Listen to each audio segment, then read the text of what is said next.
Happy New Year, we are officially back. Kagurabachi is back with a beautiful, beautiful chapter and a colour spread, but there is also some shenanigans afoot. You not being subscribed with the notifications turned on for a start, and also Shonen kind of scuffed my boy Hokuzono here for the New Year's Shonen. They released a artwork here in which Chihiro was covered by Taro Sakamoto of Sakamoto Days. I mean, as of the time of this recording and editing, it's been fixed, but still, Shonen put some fucking respect on my man Hokuzono. But anyway, let's just get into the chapter. Sometimes you gotta close the door to open a window.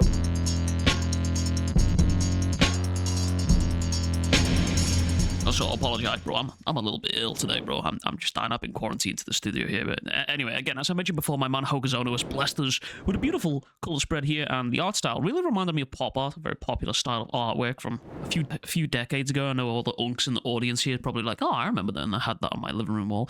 Anyway, but I like this panel. It gives us this amorphous blob of characters, and they all just sort of emerge out of the shadows like vengeance incarnate themselves, and I think that's quite cool. But moving on into the chapter here, we are back where we left off with Minisumura, whose name we now actually learn. In fact, we actually learn all of the name of the Masumi here, which is actually quite cool. Sumi, Moko, and Ro, which is very cool. I like the way I rolled my R's on that one. I didn't mean that on purpose. But we see Ro telling Samura's daughter that she is now under the protection of the Masumi, to which Samura's daughter is fairly confused. You gotta remember, from her perspective, she was just chilling at school, trying to figure out these weird dreams, and all of a sudden, bam, it just comes flying through the window, ready to just kill and cut people. However, Kuguri here, who has no idea he's actually looking for her, so their plan was to just sort of start cutting kids in the school here with this freaky eyelash Hishaku, who is just gonna find the right taste and blood and figure out who it is. Yeah, I know. It's a little bit weird, a little bit freaky. But this leads Ro into the realization that the Hishaku haven't fully realized the person that they're looking for is no longer here, and thus they'll probably just start harming and cutting kids in the class until they find their answers, or probably worse, because it's the Hishaku.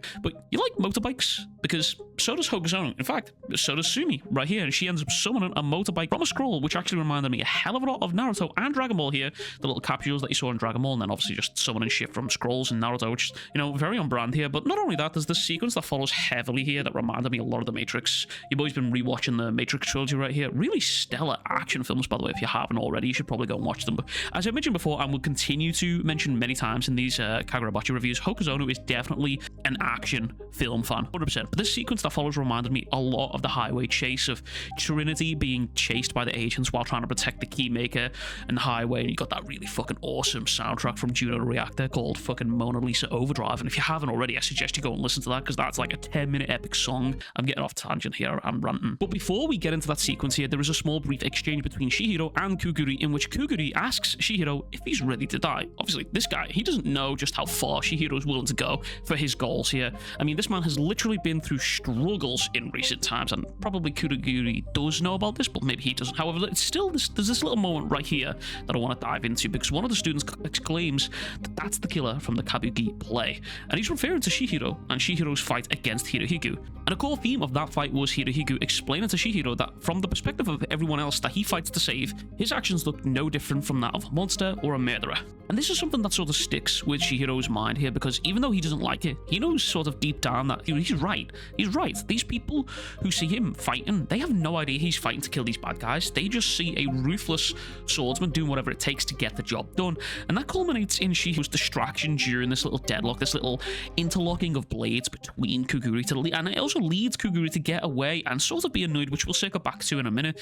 But they get away and end up pursuing Samura's daughter here and Sumi while they are on the motorbike. Chihiro also remembers this moment of Hirohiko telling him school is a cozy place where neither of us belong, and it's something that I've enjoyed throughout the series. Ultimately, this series is a revenge story, but at the same time, it's sort of a coming-of-age story. It's slowly but surely we are seeing Chihiro's maturity coming through, and him grappling with and dealing with these emotions here, while his emotions and desire for revenge, they're very, very valid given everything that he's been through, but they were also leading him down a path that he might not live to see the end of should he try and go it alone. And that's sort of the core underlying theme of this whole chapter, which I'll get back into in a minute. But chapter 63 here changes that.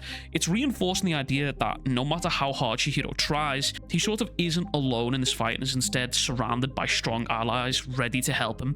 And also, you could help me. Go buy some Weeb merch. We have merch now, and link in the description. It's quite cool. Got a Weeb hoodie. It's one of those. It's quite comfy, and it's wintertime. I suggest you buy one of those. But this is where the title sequence kicks in. Chapter 63, Car Chase. And this is something that I love about Hokusono. He does, again, I can't stress it enough, whenever I read the chapter of Kagurabachi, it's just sort of like it reminds me of a variety of action films all just packed into one. It's like I'm watching the storyboard for every action film that I've ever seen over the years just all unfold in front of me. And you can tell Hokusono is just a fan of the culture of action films, and I really love that. But moving further in, we get a little conversation between Kuguri and Eyelash Shishaku here, who's yapping away, and we see Kuguri is actually just pretty annoyed, which is annoyance started from him noticing that Chihiro was sort of distracted in the classroom, as I mentioned earlier. Now, I imagine that this is very similar to Sojo, because Kuguri has already mentioned Sojo, and in a way, he feels like if his opponent is not putting his all into the fight, it's kind of frustrating for him, as he mentions slicing is how you communicate, how you talk.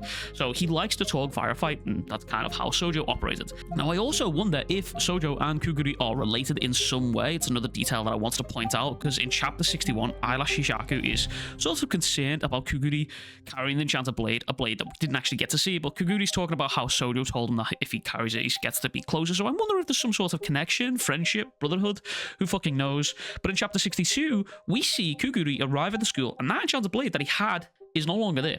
He's not there. We see him carrying just a regular blade, or so we think it is. Now keep this in mind, because I will explore this a little bit in a second here. But Ro ends up immobilizing and exploding the car that these two Hishaku members are riding in, and while all of this happens, we see Kuguri leaping from the car as it's mid-air and landing on the floor and proceeding to sprint after the motorbike. Now you have to remember, as far as we're aware, these guys are all just human. All humans. Unless there is some sort of sorcery at play here, it's pretty clear that this man Kuguri is just an absolute monster. As full sprint, this man slices through a bus. Let me just reiterate that. A bus. He cuts clean through a bus, and he's even starting to catch up to the speeding motorbike, again without any sort of sorcery from what we can see, and possibly without an enchanted blade. There are some sort of marks that I noticed in these panels that make it look, well, the only way I can describe it is it reminded me heavily of Sukuna slashes from JJK. We saw those lines going across the panels to indicate that there was a slash happening there. So it does make me wonder just kind of what menace this dude is going to be if and when he does eventually get his hands and starts using an enchanted blade here. But speaking of enchanted blades, Chihiro makes an appearance where we get to dive a little bit deeper into the core theme of the chapter, as I've talked about here. And that theme is that Chihiro is finally coming to terms with his solitude and helping and accepting help from others. As we see Ro mentioning how he got all of these scars from saving everyone at the Kabuki Playhouse here. That was an event that saw the students demonizing Chihiro as a killer, as a monster, without even knowing that Chihiro was covered in these wounds and these scars because he decided to let Hirohiko attack him and decimate his body in an effort to save the civilians of the Kabuki Playhouse, in an effort to allow them time to escape so he didn't have to catch them in the crossfire of his swords. You could argue that these are very selfish motivations in terms of Chihiro wanting to get that fair 1v1 with Hirohiko, but also at the same time, you know, if you know Chihiro, you know that that is just who he is. And Rose summarizes the life of Chihiro in the past couple of weeks pretty perfectly. For one man, he's been through a lot. A mountain of information, wildly fluctuating circumstances, and it's all just too much for one person. And this flashback of conversation serves to let Chihiro accept the help of the Masumi, help himself lighten the load and the burden of trying to take on everything and trying to do it by himself. And I'm not sure whether this was intentional, but for the first time in the series, we see Chihiro using a sword that isn't just a regular katana or an enchanted blade, and instead using one of the ninja blades that the motorbike has spawned from Sumi here. Someone in the comments can let me know what kind of blade that this is called, because obviously it doesn't have the regular katana hilt and it doesn't look like an enchanted blade, but it felt kind of symbolic. It was like him accepting the extending hand of the Masumi here, and it felt symbolic overall. But the chapter finally accumulates in Chihiro's eyes looking a lot lighter and more hopeful, with him announcing that his load got a little bit lighter. Don't fucking comment about that in the comments. Don't fucking do it. But meaning now he doesn't have to worry about being viewed as a monster. The Masumi can help take care of the civilians getting caught in the crossfire, allowing Chihiro to focus fully on defeating Kaguri, which I also thought was quite interesting, because the Masumi now are serving a very similar role to Chihiro as they did to Samura.